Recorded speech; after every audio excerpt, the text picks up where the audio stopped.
말씀은 디모데전서 3장 15절의 말씀입니다. 제가 다시 한번 봉독해 드리겠습니다. 만일 내가 지체하면 너로 하나님의 집에서 어떻게 행하여야 할 것을 알게 하려 함이니 이 집은 살아계신 하나님의 교회요 진리의 기둥과 터니라. 아멘. 잘 아시는 대로 이 교회는 하나님의 집이고 이 집의 주인은 하나님이십니다. 그렇기 때문에 교회는 아버지 하나님의 능력으로 지켜지고 또 그분의 뜻을 따라 다스려지게 되어져 있습니다. 그런데 하나님께서는 이 당신의 집인 교회를 당신의 뜻을 따라 제대로 지키고 다스리기 위해서 당신의 뜻에 합당한 청지기를 세우셨습니다. 에덴 동산은 하나님의 거처였고 그곳에서 하나님께서는 당신의 형상을 따라 지으신 사람을 그 동산을 지키며 다스리는 청지기로 삼으셨습니다. 또 하나님의 집이라 일컬어지던 성막과 성전을 섬기도록 제사장을 부르시고 또 그의 집에 백성들을 다스리기 위해서 왕을 세우셨고 또 진리로 가르치며 인도하시기 위해서 선지자들을 부르셨습니다. 그러나 여러분, 옛 언약의 시대에 이들 청지기들은 모두 하나님의 집을 하나님의 뜻대로 섬기며 다스리는데 실패했습니다. 그렇기 때문에 하나님께서는 당신의 독생하신 아들을 통하여서 당신의 나라를 새롭게 하시고 다스리게 하셨습니다.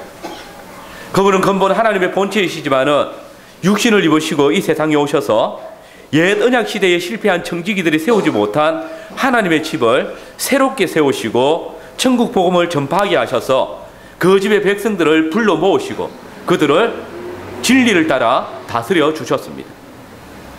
그분이 죄와 사망의 근세를 이기시고 부활 승천하셨을 때에 이제 사도들을 따로 불러 세우셔서 그들로 당신의 잃어버린 양떼들 뿐만 아니라 아직 당신의 집에 들어오지 못한 다른 양들, 곧 이방인들도 당신의 집을 세우는 보석돌들이 되게 하셨습니다.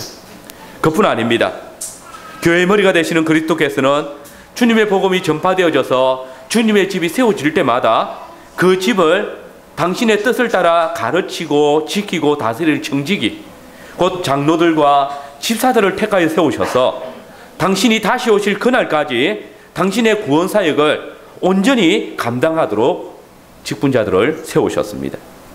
저는 오늘 본문의 말씀을 중심으로 교회의 직분자들은 살아계신 하나님의 교회의 터와 기둥이 되어서 참된 교회로 존재하도록 지켜나가야 한다라는 주제로 말씀을 전하겠습니다. 우리는 먼저 교회는 하나님의 말씀을 온전히 행하도록 인도해야 한다라는 사실을 기억해야 합니다. 여러분, 예수님께서 교회 안에 직분자를 세우시는 이유가 무엇일까요? 그것은 그 직분자들을 통해서 교회가 하나님의 말씀대로 온전히 행하며 세워져 가도록 하시기 위함입니다. 잘 아시는 대로 오늘 읽은 이 디모데전서는 바울이 에베소 교회의 말씀 사역자인 목사 디모데에게 보낸 목회 서신입니다. 디모데는 루스드라 출신으로 바울의 2차 전도 여행 때 바울과 만나서 평생을 신뢰하는 동역자로 또 신실한 친구로 동행했습니다. 그래서 바울은 디모데를 가르쳐서 내가 믿음 안에서 낳은 나의 아들이다 라고 칭하기까지 했습니다. 근데 여러분, 이런 디모데에게 바울이 중요한 사명을 맡겼습니다. 그것은 자신이 2년 이상 가르쳐 설교했던 에베소 교회에 목회를 맡긴 것입니다. 그만큼 디모데의 전도, 곧 복음 설교가 온전한 것이고 헛되지 않았기 때문입니다. 그리고 이제 바울은 이 에베소 교회의 말씀 사역을 감당하고 있는 디모데에게 편지를 보내고 있습니다. 그것이 이 디모데 전서와 후서입니다. 오늘 본문에는 바울이 이 편지를 쓰는 이유가 무엇인지 기록하고 있습니다. 우리 14절, 15절 말씀 상반절까지 같이 한번 읽어봅시다. 15절 상반절까지 읽겠습니다. 내가 속히 내게 가기를 바라나 이것을 내게 쓰는 것은 만일 내가 지체하면 너로 하나님의 집에서 어떻게 행하여야 할 것을 알게 하려 함이니. 즉 디모데가 하나님의 집, 곧 살아계신 하나님의 교회를 위해서 진리의 기둥과 터인 주님의 집을 위해서 행하여야 할 일이 무엇인지 알게 하기 위해서 이것을 썼다라고 이야기하고 있습니다. 여기서 우리는 바울의 중심을 볼 수 있습니다. 그는 자신이 디모데에게 달려가서 알려주고 싶은 것이 있었습니다. 그러나 그가 가지 못한다 할지라도 교회 말씀 사역자인 디모데가 반드시 알고 행하여야 할, 기억해야 할 것이 있었습니다. 그것은 너는 하나님의 집인 진리의 기둥과 터인 이 교회를 위하여서 행하여야 할 일이 무엇인지 분명히 알고 있어야 한다는 것입니다. 여기서 이 하나님의 집이라는 표현은 무엇을 의미합니까? 우리는 구약 성경에서 이 하나님의 집이 무엇을 의미하는지 쉽게 알 수 있습니다. 이 집은 하나님의 성전을 일컫는 말입니다. 성전은 하나님의 집이고 야훼의 성소입니다. 그런데 바울 사도는 구약에서 이 하나님의 집이라고 일컬어지던 이 성전이라는 표현을 자주 주의 몸된 교회 성원들에게 적용시킨다는 사실을 우리는 잘 압니다. 고린도전서 3장 16절 이하의 말씀에 보면 너희가 하나님의 성전인 것과 하나님의 성령이 너희 안에 거하시는 것을 알지 못하느뇨. 누구든지 하나님의 성전을 더럽히면 하나님이 그 사람을 멸하시리라. 하나님의 성전은 거룩하니 너희도 그러하니라. 또 고린도후서 6장 16절에서는 하나님의 성전과 우상이 어찌 일치되리요. 우리는 살아계신 하나님의 성전이라. 이와 같이 하나님께서 가라사대 내가 너희 가운데 거하며 두루 행하여 나는 저희 하나님이 되고 저희는 나의 백성이 되리라 하셨느니라 라고 했습니다. 바울만 그렇게 말했습니까? 베드로 역시 그의 서신서에서 너희도 산돌같이 신령한 집으로 세워져 가고 예수 그리스도로 말미암아 하나님이 기뻐 받으실 신령한 제사를 드리는 거룩한 제사장이 될지니라 라고 했습니다. 근데 여러분, 바울은 이제 이 디모데에게 보내는 편지에서 하나님의 집을 직접 살아계신 하나님의 교회라고 그렇게 칭하고 있는 것입니다. 여러분, 교회는 언제나 영존하시는 하나님의 집입니다. 교회는 죽으시고 부활하신 주 예수 그리스도에 거하시는 집입니다. 더불어 교회는 우리에게 생명을 주시는 성령 하나님께서 거하시는 집입니다. 이 말을 듣는 교회인 우리에게 우리는 이 말씀을 통하여서 심히 놀라우신 하나님의 역사를 경험해야 합니다. 여러분, 세상에 생명을 주시는 분이신 하나님께서 하나님의 이름으로 세워진 이 교회를 당신의 집이라고 칭하시고 계십니다. 이 교회를 통하여서 세상에 생명을 주신다라고 말씀하고 계십니다. 하나님께서 교회를 당신의 생명을 주시는 집으로 또 세상에 생명을 주는 통로로 삼으신다는 것입니다. 바로 이 교회가 이 세상의 생명의 근원이 된다는 것입니다. 여러분, 이 시간에 이 말씀을 우리는 두렵고 떨림으로 받아야 합니다. 교회는 삼위 하나님의 거소입니다. 교회는 살아계신 하나님께서 당신의 독생하신 아들 예수 그리스도를 통해서 우리에게 주신 그 영원한 생명, 그 구원의 은총을 세상에 드러내고 또 전파하는 이 복의 근원이 된다는 것입니다. 네, 여러분, 우리가 어떻게 이 놀라운 능력, 곧 교회가 하나님의 집이 되고 생명의 근원이 될 수 있습니까? 이것이 가능한 것은 교회가 바로 진리의 기둥과 터인 하나님의 말씀을 가졌기 때문입니다. 살아계신 하나님의 말씀, 바로 그 말씀을 통하여서 교회는 세상에 하나님의 생명을 드러냅니다. 전파하는 것입니다. 그래서 바울은 다른 모든 것을 접어두고 디모데에게 이 사실, 이 한 가지 사실을 알게 하려고 편지를 쓴 것입니다. 내가 속히 이것을 내게 쓰는 것은 만일 내가 지체하게 된다면 너로 하나님의 집에서 어떻게 행하여야 할 것을 알게 하려 함이니, 곧 교회 직분자로서 디모데가 주의 집인 교회 안에서 어떻게 행하여야 할 것을 잘 알고 있게 하기 위해서, 직분자가 해야 할 일이 무엇인지를 교훈하기 위해서 이 편지를 썼다는 것입니다. 그래서 본문 뒤에 보면 바울은 디모데에게 네가 해야 할 일이 무엇인지를 몇 가지 정리해서 말합니다. 디모데전서 4장 6절 이하에는 망령되고 허탄한 신화를 버리고 오직 경건에 이르기를 연습하라. 육체의 연속은 약간의 유익이 있으나 경건은 범사에 유익하니 금생과 내생의 약속이 되느니라 라고 했습니다. 또 경건의 훈련을 쌓을 것을 당부했습니다. 또 4장 12절에서는 누구든지 내 연소함을 업신여기지 못하게 하고 오직 말과 행실과 사랑과 믿음과 정절에 대하여 믿는 자에게 본이 되어서 내가 이럴 때까지 읽는 것과 권하는 것을 또 가르치는 것에 창념하라 라고 권했습니다. 즉 모든 성도들의 본이 되라고 말하는 것입니다. 또 5장에서는 성도들에게 교회 안에서 지켜야 할 질서가 무엇인지 가르치라고 말했습니다. 6장에서는 오직 너 하나님의 사람아 이것들을 피하고 의와 경건과 믿음과 사랑과 인내와 온유를 쫓으며 믿음의 선한 싸움을 싸우라. 영생을 취하라. 이를 위하여 네가 부르심을 입었고 많은 정인들 앞에서 선한 증거를 증거하였다라고 말했습니다. 즉 말씀 사역자로서 그의 소명을 굳게 할 것을 권했습니다. 여러분, 이 모든 전하는 말이 무엇입니까? 디모데는 교회의 목회자로서 살아계신 하나님의 집에서 주의 말씀을 따라 바르게 행하는 교회가 되도록 가르치고 지켜야 한다는 것입니다. 무엇보다 이 일을 위해서 목사 디모데는 자기 자신을 먼저 살피고 모든 사람들의 본이 되는 경건의 자세를 가져야 했습니다. 목사는 의와 경건과 믿음, 사랑과 인내, 온유에 대해서 설교할 뿐만 아니라 그 자신이 먼저 이 모든 것을 쫓아 살면서 본이 되어야 한다라고 명하고 있는 것입니다. 그러면 여러분, 오직 목사만 올바른 진리 안에서 행하고 주의 교회를 섬기며 살아가는 것입니까? 그렇지 않습니다. 하나님의 백성들은 특별히 하나님의 집을 섬기도록 부르심을 받은 모든 직분자들, 곧 장로와 집사들도 하나님의 집을 섬기는 방법을 바르게 알고 행하여야 합니다. 그래서 바울은 앞에 디모데전서 3장에서 이들 장로와 집사가 교회 안에서 어떤 생활을 해야 하고 어떻게 행할 것인지 또 그 어떤 자격을 가져야 할 것인지를 분명히 밝혔던 것입니다.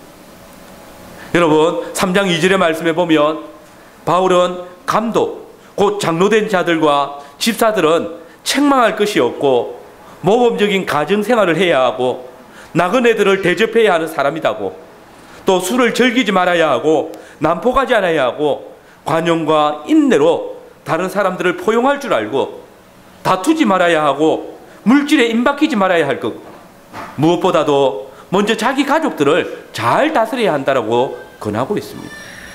그리고 스스로 하나님의 말씀 앞에 복종하고 자기 자신이 그 말씀에 순종할 수 있어야 한다고 권하고 있습니다. 그리고 온 교회는 하나님의 집 안에서 목사와 장로, 집사 이 세 직분자와 함께 협력하고 하나님의 집으로 올바르게 행하는 교회가 되도록 지켜나가야 할 것을 바울은 권하고 있습니다.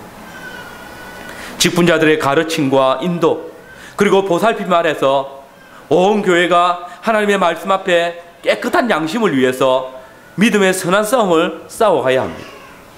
직분자들은 바로 이 성도들의 신앙의 투쟁을 위해서 하나님께서 세우신 자들이기 때문입니다. 여러분, 목사는 공적인 설교와 가르침을 통해서 성도들이 주의 말씀을 떠나지 아니하고 불의한 세상과 대적할 수 있는 성령의 금, 그리고 진리의 허리띠를 제공해 주어야 합니다. 장로들은 성도들이 싸움에서 두려워하지 않도록 신방하고 건면함으로 의의 흉패를 제공하고 또 성령으로 말미암는 믿음의 방패가 있도록 해 주어야 합니다. 집사들은 그리스도 우리 주 안에서 교회 위에 임하는 평안의 신을 챙겨주고 또 지치지 않도록 구원의 투구를 제공해 주어야 합니다. 또한 필요하다면 죄에 빠진 성도들을 향하여서 엄중히 죄를 책망하고 또 그 영혼이 죄를 끊고 다시 예수 그리스도께로 나올 수 있도록 이끌어줘야 할 직무가 바로 목사와 장로와 집사들에게 있는 것입니다. 살아계신 하나님의 집, 성천하신 우리 주 예수 그리스도의 나라요 성령에 거하시는 집인 교회는 직분자들의 사역을 통하여서 세워지고 보존되어지고 마땅히 행해야 할 지혜를 배우게 되는 것입니다. 교회는 세상에 합한 자들이 아니라 거룩하신 하나님께 합한 자들이기에 거룩하신 하나님의 말씀을 쫓아서 거룩하신 하나님의 집으로 세워져 가야 할 자들인 것입니다. 이 시간 모든 성도들이 하나님의 집으로 그리스도의 몸된 교회로서 자기 자신을 먼저 살피고 더불어 직분자들을 중심으로 서로 돌아보아서 사랑과 선행을 서로 격려하며 불의와 죄악을 건징함으로써 죄를 이길 뿐만 아니라 하나님께서 주의 성령을 통하여서 우리에게 허락하신 생명의 말씀과 또 우리 주 예수 그리스도께서 교회 위에 베푸시는 이 생명을 온 땅에 전파하는 생명의 권원이 되어야 할 것입니다. 두 번째로 교회는 하나님의 말씀을 바르게 선포하도록 지켜야 합니다. 바울은 15절에서 이 집은 살아계신 하나님의 교회요 진리의 기둥과 터라라고 말하고 있습니다. 여러분, 기둥이 뭡니까? 기둥은 어떤 물체를 떠받치는 역할을 하는 것입니다. 우리는 구약의 하나님의 집인 성전의 지붕을 떠받치고 있던 기둥이 있었다는 사실을 압니다. 곧 이 기초는 그 위에 성전 전체의 건물이 세워져 있는 반석과 같은 굳건한 것을 의미합니다. 그리고 그 집을 세우기 위하여서 기둥들이 필요합니다. 여러분, 하나님의 집은 하나님께서 지정하신 터 위에 세워졌습니다. 우리는 하나님의 성전이 하나님께서 지정하신 한 곳, 곧 아리우나의 타작마당, 곧 시온산 위에 우뚝 서 있음을 잘 알고 있습니다. 그런데 여러분, 신약의 교회의 터는 예수 그리스도이십니다. 바울은 고린도 교회에 편지하면서 교회의 유일한 터는 예수 그리스도뿐이다라고 선포했습니다. 그리고 이 터 위에 하나님의 집이 세워지는데 그 교회의 기둥은 사도들입니다. 갈라디아서 2장 9절의 말씀에 보시면 바울은 예수 그리스도라는 터 위에 하나님의 집을 짓는 자인 사도들을 일컬어서 하나님의 집의 기둥같이 여기는 야고보와 게바와 요한이라고 불렀습니다. 그래서 오늘 본문에서 바울은 부활하신 그리스도께서 세우신 교회를 일컬어서 진리의 기둥과 터라고 말합니다. 여러분, 실상 이 말씀은 놀라운 사실을 깨닫게 합니다. 즉 하나님께서 진리의 말씀을 교회에게 맡기시고 교회를 기초로 삼아서 교회를 기둥 삼아서 당신의 나라, 당신의 집을 세워가신다는 것입니다. 여러분, 바울은 교회의 터가 예수 그리스도시라고 했습니다. 그리고 에베소 교회에 보내는 편지에는 사도들과 선지자들의 터 위에 세워진 것이 교회라고 했습니다. 그리고 사도들이 바로 하나님의 집의 기둥들이라고 일컫습니다. 기억하십시오. 하나님의 집은 이렇게 예수 그리스도의 복음 그리고 그들의 직분자들을 통하여서 세워진다는 것입니다. 하나님께서는 당신의 집을 사도들과 선지자들의 전파한 예수 그리스도라는 터 위에 세우십니다. 하나님의 집을 든든히 세우는 진리의 복음을 선포하며 그 집의 티와 기둥을 세우는 직분자들을 통하여서 당신의 교회를 든든히 세우십니다. 여러분, 그렇기 때문에 교회는 하나님의 집으로서 진리의 복음을 선포해야 합니다. 오직 교회의 터가 되고 기둥이 되는 하나님의 진리만을 선포해야 됩니다. 교회는 우리를 위하여서 죽으시고 부활하신 우리 주 예수 그리스도의 십자가의 구원만을 선포해야 합니다. 교회는 우리 주의 성령께서 우리에게 깨닫게 하시고 기억나게 하시는 하나님의 언약과 그 언약의 요구만을 선포해야 합니다. 그렇게 해서 교회가 하나님의 집에 진리의 기둥과 틀어서 굳게 세워져 가야 하는 것입니다. 이 진리를 선포하는 사역이 그렇게 중요하기 때문에 바울은 디모데에게 이 사역에 대해서 강조하고 있는 것입니다. 여러분, 말씀 사역자로서 디모데는 하나님의 진리의 말씀을 전하는데 최선을 다해야 합니다. 그래서 바울은 디모데전서 4장 13절에서 내가 이를 때까지 너는 읽는 것과 권하는 것과 가르치는 것을 창념하라고 했습니다. 그러면서 6장 20절에서는 디모데야 내가 내게 부탁하는 것을 지키고 거짓되이 일컫는 지식과 망령되고 허탄한 말과 변론을 피하라고 권하였던 것입니다. 바울은 여기서뿐만 아니라 두 번째 서신서에서도 디모데에게 계속해서 강조하는 바가 무엇입니까? 너는 진리의 복음을 선포하라는 것입니다. 디모데후서 1장에서는 우리 안에 거하시는 성령으로 말미암아 내게 부탁한 아름다운 것, 곧 진리의 말씀을 굳게 지키라고 했고, 또 2장에서는 네가 진리의 말씀을 옳게 분별해서 부끄러울 것이 없는 일꾼으로 자신을 하나님 앞에 드리라고 했습니다. 또 4장에서는 디모데에게 유언같이 말하기를 너는 말씀을 전파하라. 때를 얻든지 못 얻든지 항상 힘쓰라. 범사에 오래 참음과 가르침으로 견책하며 경계하고 권하라. 때가 이르니 사람이 바른 교훈을 받지 아니하고 귀가 가려워서 자기의 사욕을 쫓을 스승을 많이 두고 또 그 귀를 바른 교훈을 받지 아니하며 귀를 가려워서 자기의 사욕을 쫓을 스승을 많이 두고 또 그 귀를 진리에서 돌이켜 허탄한 이야기를 쫓으리라. 그러니 너는 모든 일에 건신해서 고난을 받고 전도의 일을 하고 또 직무를 다하라고 권하였던 것입니다. 많은 사람들이 진리를 거부하고 거짓을 쫓아 행할 그때도 너는 끝까지 진리를 선포하고 권하라는 것입니다.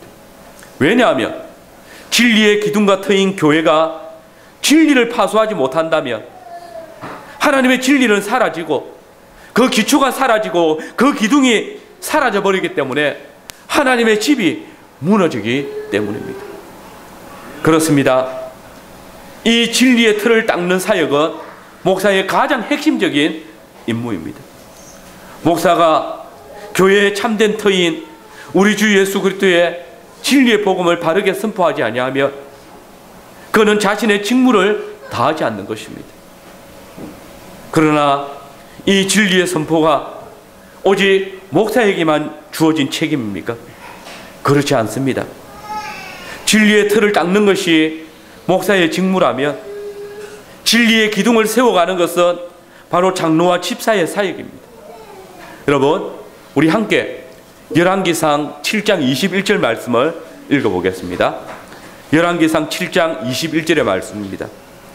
같이 읽겠습니다. 이 두 기둥을 전에 낭실 앞에 세우되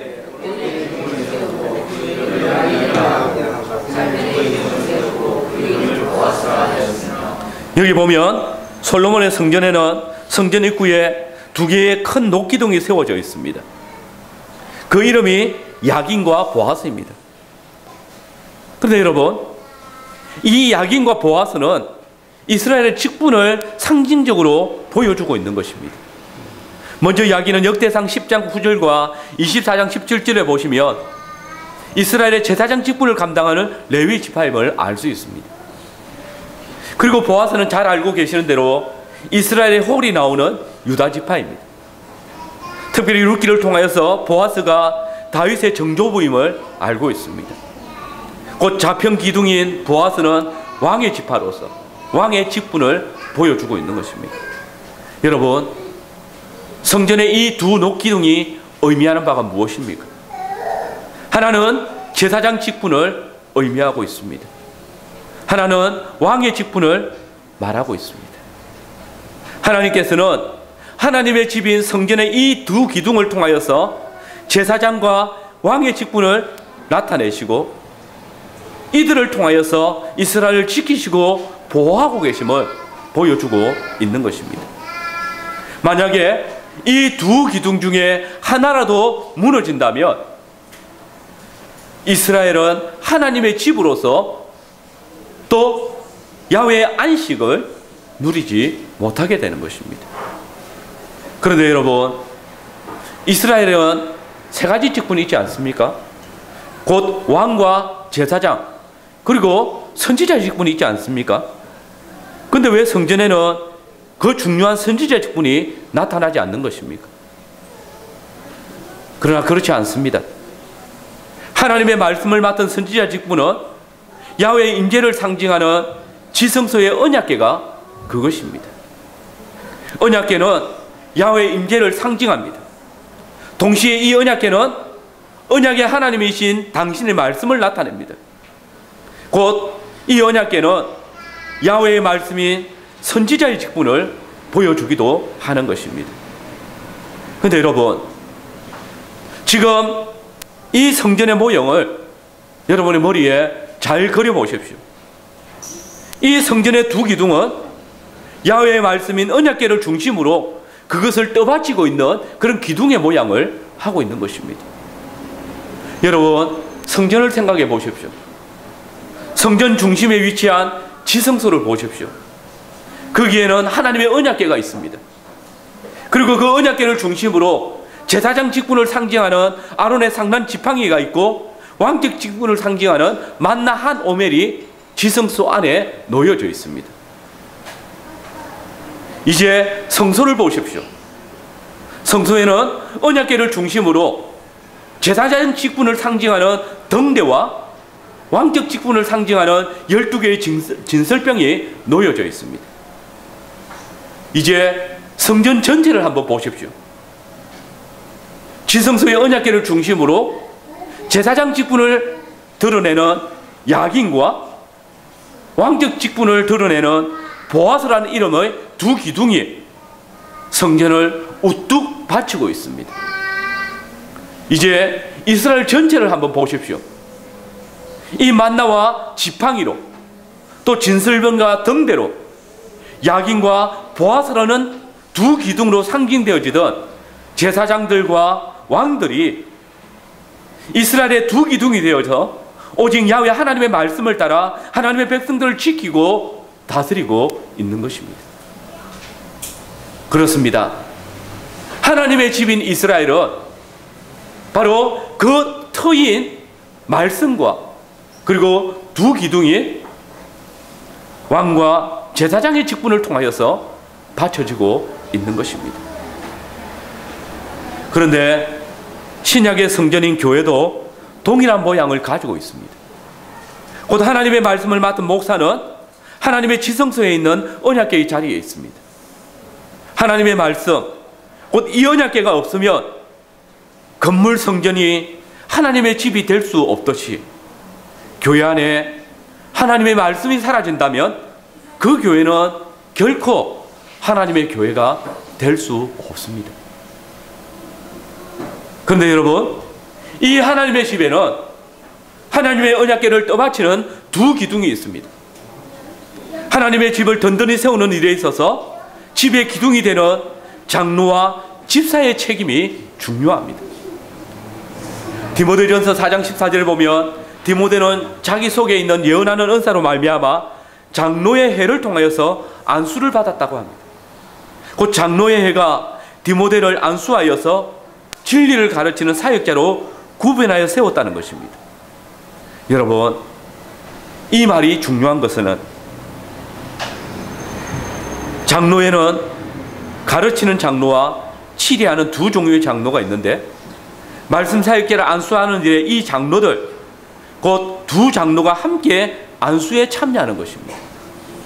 그러니 장로로 구성되어진 당에는 말씀 사역자의 가르침을 항상 주의 깊게 살피고 또 그 말씀을 도와야 할, 받쳐줘야 할 책임이 있다는 것입니다. 그래서 우리가 읽는 허순길 목사님의 개혁교회 목사와 생활을 보시면 개혁교회에서는 장로들이 목사의 설교가 성경에 게시되어진 진리와 일치하는지를 항상 살피고 또 의문이 있을 때는 그것을 당회에서 토론한다라고 말하고 있습니다. 이것이 장로의 해, 곧 목사를 세운 당회의 책임이기 때문입니다. 장로들은 부지런히 하나님의 말씀을 듣고 판단할 수 있어야 합니다. 이것은 하나님께서 장로에게 주신 사명입니다. 이게 바로 장로들이 말씀 사역자인 목사의 교리를 감독하는 역할입니다. 더불어 하나님의 집에 또 다른 한편의 기둥인 집사는 하나님의 말씀이 하나님의 집에 고루 전파되어지도록, 분배되어지도록, 연약한 자가 생기지 않도록 돌봐야 합니다. 우리는 사도들이 구제와 공개의 일을 도맡아 하다가 이 구제와 공개의 일에 헬라파 과부들이 자주 빠지게 된 것을 인해서 그 직무를 대신 감당할 직분자를 따로 세운다는 사실을 주목해야 합니다. 여기서 이 공개는 원문에 식탁 섬기는 일이다라고 되어져 있습니다. 이 단어는 적극적인 의미에서 만찬의 수종을 드는 것을 포함하고 소극적인 의미에서 구제를 담당하는 것입니다. 즉 예루살렘 교회는 주의 식탁을 섬기는 일을 위해서 집사를 세웠던 것이고, 이를 통하여서 볼 때에 집사의 직분은 목사와 장로, 곧 당회를 통하여서 주의 상으로 인도되어진 주의 백성들을 먹이고 보살피는 중차대한 그런 봉사와 직분을 감당하는 것입니다. 이렇게 세 직분이 하나님께서 맡겨주신 각각의 직임을 온전히 감당할 때에 하나님의 집이 든든히 세워져 갈 수 있는 것입니다. 목사는 교회 안에 진리의 말씀을 선포해서 교회의 기초인 터가 단단히 다져지도록 해야 할 책임이 있습니다. 장로는 교회 안에 진리가 바로 선포되어지고 파수되어져서 하나님의 집이 무너지지 않도록, 하나님의 의가 지켜질 수 있도록 그 기둥을 세워야 합니다. 집사는 생명의 양식을 골고루 분배하며 또한 연약한 자들이 나타나지 않도록, 그래서 교회가 무너지지 않도록 한쪽 기둥을 굳게 세워야 할 책임이 있습니다. 교회는 하나님의 말씀에 의해서 터가 굳게 되어지고 진리의 두 기둥이 견고하게 세워질 때에 안전하게 자라갈 수 있는 것입니다. 마지막으로 교회는 그리스도를 바르게 고백하도록 가르쳐야 합니다. 그러면 이렇게 세움을 받은 직분자들이 행해야 할 바가 무엇입니까? 그것은 진리의 말씀이 바르게 전파되어지고 파수되어지며 더욱 골고루 분배되어지는 것입니다. 그 진리의 말씀의 새로운 별명은 바로 경건의 비밀입니다. 우리 함께 디모데전서 3장 16절 말씀을 같이 읽겠습니다. 같이 읽어보겠습니다. 크도다 경건의 비밀이여 그렇지 않다 하느니 없도다.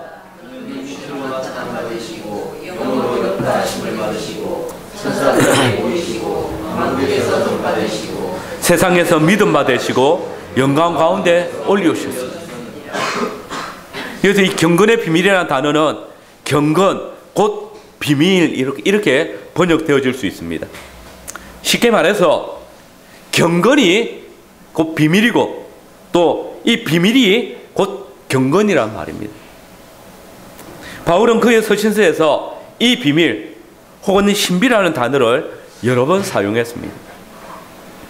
로마에 보낸 편지에서는 창세전에 하나님께서 이방인들을 택하시는 것이 비밀이었는데 이제는 때가 되어서 드러내셨다라고 했습니다. 또 고린도에 보낸 첫 번째 편지에서는 하나님께서 그리스도를 통해서 우리를 구원하시고자 하셨던 비밀을 알려주셨다라고 했습니다.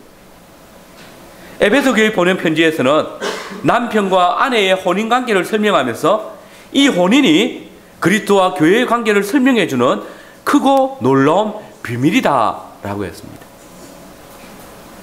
그런데 여러분, 여기 이 바울이 비밀이라고 또 신비라고 밝히는 이것들에 대한 공통점이 하나 있습니다. 그것이 무엇입니까? 바로 하나님 편에서 준비하셨다는 것이고 하나님께서 그 때가 충만할 때에 그것을 그 비밀을 드러내신다는 것입니다. 그리고 이 비밀이 때가 참에 그리스도 안에서 그 비밀이 알려졌다는 것입니다. 그러면 여러분, 이 비밀들 곧 창세전부터 하나님께서 감추고 계셨던, 그리고 때가 되면 하나님께서 드러내시는 이 비밀이 무엇입니까? 하나님께서는 언제 이 비밀들을 드러내시는 것입니까? 여러분, 우리는 하나님께서 죄로 인하여서 죽을 수밖에 없는 아담과 여자를 먼저 찾아오셔서 언약을 맺으셨다는 사실을 알고 있습니다. 여자와 아담을 유혹하여서 죄에 빠지게 한 뱀, 곧 사단의 머리를 밟을 여자의 후손이 올 것이라는 사실을 약속으로 받았습니다. 그리고 시대마다 이 구원의 약속은 선지자들과 교회 직분자들을 통해서 계시되어졌습니다. 그러나 여러분, 이 하나님의 약속, 곧 뱀의 머리를 밟을 여자의 후손이 정확하게 누구이고 또 언제 어떻게 이 구원의 사역을 행하실 것인지, 또 뱀의 머리를 깨뜨릴 것인지 분명하게 구약시대에는 계시되지 않았습니다. 그것은 사단도 알지 못했던 비밀이었고 아들들에게도 드러내시지 않는 우리를 향한 하나님의 구원의 신비였습니다. 그런데 여러분, 하나님께서 이 비밀들을 창세전에 가지고 계셨던 이 구원의 신비를 드러내셨습니다. 그것이 언제이십니까? 하나님의 독생하신 아들께서 육신을 입으시고 이 세상에 그리스도로 오셨을 때에 하나님께서는 지금까지 감추어 놓으셨던 그 비밀을 드러내셨습니다. 우리 주 예수 그리스도께서 십자가 위에서 죽으시고 부활하셨을 때에 믿음의 눈을 가진 모든 사람들이 하나님의 크고 놀라운 신비를 볼 수 있게 되었습니다. 곧 그리스도 안에서 하나님께서 가지고 계셨던 이 경건의 비밀이 드러난 것입니다. 그러므로 바울은 이 경건의 비밀을 자세하게 열거합니다. 그런데 이 경건의 비밀이 무엇인지 여러분 잘 보십시오. 16절 말씀을 우리 다시 한번 읽어보겠습니다. 디모데전서 3장 16절 다시 한번 읽어보겠습니다. 크도다 경건의 비밀이여 그렇지 않다 하느니 없도다. 그는 육신으로 나타난 바 되시고 영으로 어렵다 하심을 입으시고 천사들에게 보이시고 만국에서 전파되시고 세상에서 믿음 바 되시고 영광 가운데서 올리우셨습니다. 여러분, 이 크고 놀라운 경건의 비밀이 무엇입니까? 크도다 경건의 비밀이여 그렇지 않다 하느니 없도다. 그는 육신으로 나타나셨다. 그렇습니다. 이 경건의 비밀은 바로 우리 주 예수 그리스도이십니다. 아버지 하나님께서 우리 주 예수 그리스도를 통해서 이루실 그 구원이 바로 경건의 비밀입니다. 우리가 주목하고 믿고 분명하게 알아야 할 복음이 바로 경건의 비밀인 것입니다. 바울은 먼저 이 복음의 비밀, 경건의 비밀이 무엇인지를 설명합니다. 그래서 먼저 곧 하나님의 아들께서 육신으로 인간의 육체를 입으시고 나타나셨다는 것을 말합니다. 이는 하나님의 독생하신 아들 예수 그리스도께서 성육신하신 초림의 사건을 증거하는 것입니다. 실로 우리 주님께서 육신을 입으시고 이 세상에 오시지 않았다면 우리는 여전히 하나님에 대하여서 원수처럼 행하고 있을 것이며 하나님의 경건의 비밀을 알 수 없고 또 이방인들을 택정하셨다는 사실을 깨닫지 못하여서 하나님께 대하여서 원수처럼 행할 것입니다. 근본 하나님의 본체이신 우리 주 예수 그리스도의 성육신의 신비는 우리가 도무지 청량할 수 없는 은혜의 역사입니다. 그리고 그리스도께서 영으로 어렵다 하심을 입으셨다는 증거를 바울은 말합니다. 이것은 그분이 비록 육신을 취하여서 당신을 낳으셨지만은 그의 의는 성령에 의해서 하나님의 의로, 흠이 없는 의로 인정되셨음을 의미합니다. 사랑하는 성도 여러분, 우리 주 예수 그리스도께서는 육신을 입으시고 이 세상에 오셨지만은 그분의 의는 성령에 의해서 거룩하신 하나님의 의로 보존되셨습니다. 그분이 어려우신 증거가 무엇입니까? 우리는 모든 사람이 죄를 범하였으며 그래서 하나님의 영광에 이르지 못하고 죄의 삭신 사망의 종로로 탈 수밖에 없다는 사실을 고백합니다. 그러나 여러분, 경건의 비밀이신 우리 주 예수 그리스도를 보십시오. 성육신하신 그리스도께서 사망의 권세 아래 놓여서 죽임을 당하셨지만은 오직 죄악으로 죽을 영혼을 삼키는 사망의 권세가 의로우신 우리 주님을 삼킬 수 없었습니다. 그래서 사망이 예수님을 토하여 내었습니다. 이것이 의미하는 바가 무엇입니까? 그분에게는 죄가 없다는 것입니다. 하나님의 영이 그분을 어렵다고 인정하신 놀라운 증거인 것입니다. 그분이 의로우시다는 비밀이 바로 우리 주 예수 그리스도께서 사망의 권세를 깨뜨린 것을 통하여서 우리는 목도하게 되는 것입니다. 세 번째로 바울은 사망의 권세를 이기심으로 어렵다 하심을 받은 그리스도께서 천사들에게 보이셨다라고 증거합니다. 이것은 부활의 첫 정인을 통하여서 부활의 비밀이 드러났음을 의미하는 것입니다. 여러분, 잘 아시는 대로 부활의 신비는 오직 천사들을 통하여서만 증거되어졌습니다.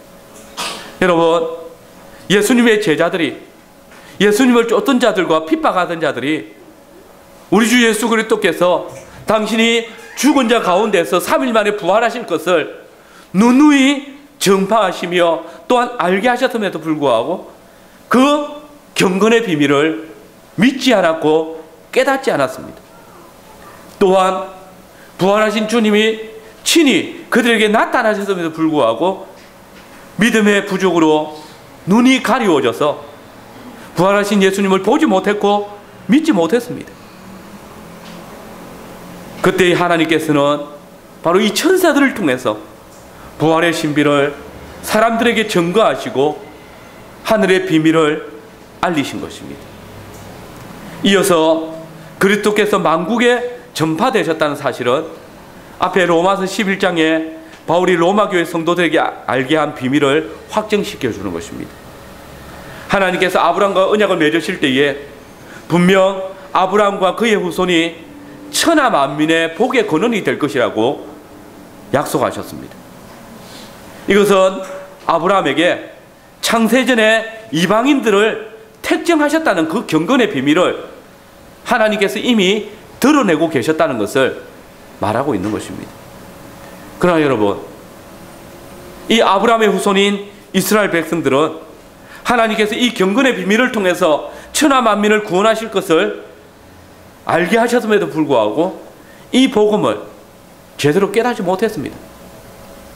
이스라엘을 하나님의 제사장 나라로 삼으신 사실을 들었지만은 이 놀라운 비밀을 제대로 즐기지 못하고 또 순종하지 않았습니다.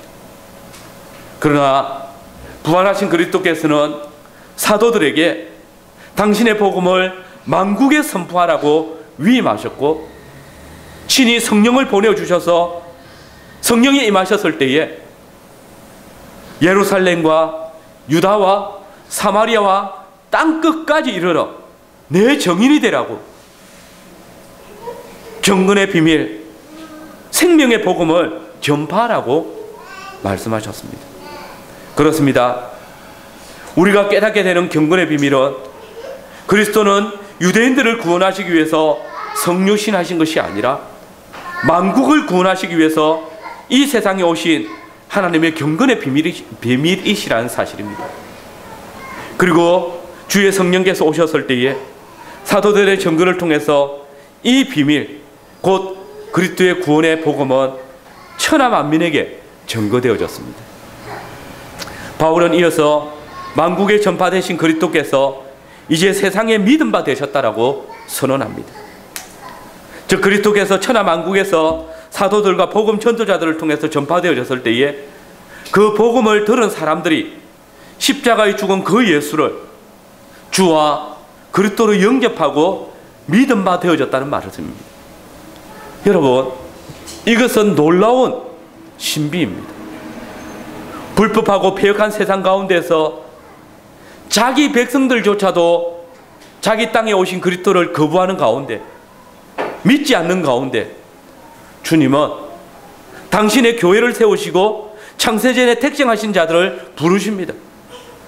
만국의 복음이 전파되게 하시고 그 복음을 듣고 믿는 자들이 있게 하십니다. 그의 백성들조차도 믿지 않았던 그 복음을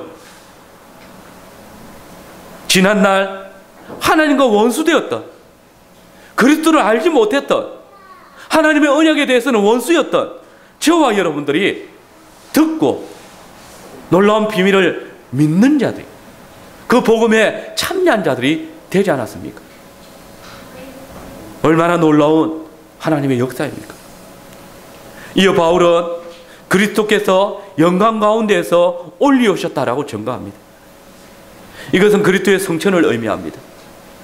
육신으로 이 세상에 오셨던 그리스도, 죽으심으로 우리의 죄를 구속하신 그리스도, 부활의 영으로 어렵다 인정함을 받으신 그리스도, 천사들과 사도들을 통해서 천하 만민에 전파되어진 그리스도, 우리의 경건의 비밀이신 우리 주 예수 그리스도께서 우리 죄를 위해서 죽으시고 부활하셨을 때에 그분을 하늘의 하나님께서 지극히 높이시고 하늘 당신의 보좌 우편에 앉히우셨습니다. 그리고 하늘에 있는 자들과 땅에 있는 자들과 땅 아래에 있는 자들로 모든 무릎을 예수의 이름 앞에 꿇게 하셨습니다. 진실로 우리 주 예수 그리스도는 만왕의 왕이시며 만국의 주이신 것입니다. 그리고 그분이 이렇게 영광 가운데 하늘로 올리오셨다는 이 사실은 우리에게 또 다른 경건의 비밀, 곧 그분이 장차 이 영광 가운데 세상을 심판하시기 위해서 다시 오실 것에 대한 확실한 보증이 되어집니다. 여러분, 이 모든 사실들은 지금까지 감추어졌던 하늘의 비밀입니다. 그리고 이 하늘의 모든 비밀들이 이제 우리 주 예수 그리스도 안에서 그분의 성육신을 통해서 우리에게 알려진 바 되었습니다. 보십시오. 이제 지상의 모든 교회들이, 모든 그리스도의 신부된 교회들이 이 놀라운 경건의 비밀들을 고백합니다. 이 놀라운 구원의 신비들을 찬송하고 있습니다. 그리고 성령 하나님께서는 이제 사도들로 통하여서 교회가 마땅히 알아야 할 이 놀라운 경건의 비밀을 고백하도록 기록하였고, 참된 성도들은 이 경건의 비밀들을 알고 믿는 것을 인해서 신앙의 일치를 유지하고 있습니다. 그리고 교회 안에 새롭게 들어온 자들에게 이 비밀들을 가르쳐서 이 크고 놀라운 구원의 신비를 아는 일에 다 하나가 되어질 수 있도록 부르시고 계십니다. 직분자 여러분, 직분자들은 이렇게 교회가 언제나 바른 신앙을 고백할 수 있는 터가 되고 흔들리지 않도록 지탱해주는 기둥들이 되어야 합니다. 교회가 주 예수 그리스도를 고백하고 그분의 이름으로 구원받는 것을 믿도록 지켜야 합니다. 그래서 온 교회로 하여금 이 크고 놀라운 경건의 비밀, 곧 우리 주 예수 그리스도와 그분의 구원 사역을 바르게 알게 하고 그분께 이끌려 가서 한 몸 우리 주 예수 그리스도의 장성한 분량에까지 자라가도록 해야 합니다. 직분자들은 바로 이 일을 위해서 부르심을 받은 것입니다. 더불어 성도 여러분, 직분자들을 가볍게 여기지 말아야 합니다. 여러분들이 목사를 세우는 것이 아니라 하나님께서 당신의 교회에 당신의 구속의 비밀을 전파하고 믿게 하시기 위해서 목사를 두신 것입니다. 믿음이 들음에서 나고 들음이 그리스도의 말씀으로 말미암는 것이라면 이 복음의 선포와 가르침은 우리가 그리스도의 경건의 비밀을 아는 구원의 복음을 깨닫는 가장 첫 번째 단추인 것입니다. 장로를 선택하고 세우는 일에 투표를 하지만은 이 표가 장로를 부르는 것이 아닙니다. 하나님께서 교회의 진리를 파수하도록 하기 위해서 은혜의 선물로 교회의 장로를 주시는 것입니다. 우리 교회가 집사를 불러 세우는 것이 아니라 모든 성도들의 경건의 비밀을 잘 알아들을 수 있는 귀와 밝히 볼 수 있는 눈과 그 말씀을 따라 순종할 수 있는 손과 발을 강건하게 하시기 위해서 연약한 지체를 살피도록 돕도록 하기 위해서 하나님께서 집사를 부르시는 것입니다.